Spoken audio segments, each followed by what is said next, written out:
In today's video, I'm going to teach you tips and tricks on how to make your Notion aesthetic, including GIF icons, changing fonts, and creating aesthetic pages. We're going to walk through the basics of building an aesthetic Notion page, starting from a blank space and turning it into something that actually feels inspiring to use. I'll guide you slowly so you can follow along on your own screen. First, open Notion and create a new page. At the top left of your workspace, you'll see an option to create a new page. Click that and a fresh, empty page will appear.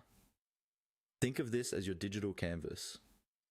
Before you make it pretty, it helps to decide what this page is for. Maybe it's a dashboard, a school planner, a reading list, or a content calendar. Having a purpose in mind will guide the aesthetic choices you make. Next, start adding content to your page. Click anywhere on the blank page and you'll see a small plus icon appear on the left, or you can type a slash to open the block menu. From here, you can add headings, to-do lists, bullet lists, toggles, images, dividers, and more. Try adding a main heading at the top, then maybe some subheadings or sections underneath. As you add things, think about spacing. Leave some room between sections so your page doesn't look cluttered.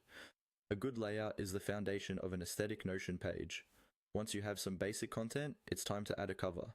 At the very top of the page, there's an option to add a cover image. Click that and choose from Notion's built-in gallery, upload your own image, or paste a link. For an aesthetic look, pick a cover that matches the vibe you want. Neutral colors for a minimal feel, pastel gradients for something soft, or photos that reflect your theme, like study, travel, or wellness.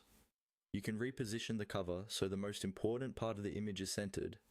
Now, add an icon. Right next to the page title,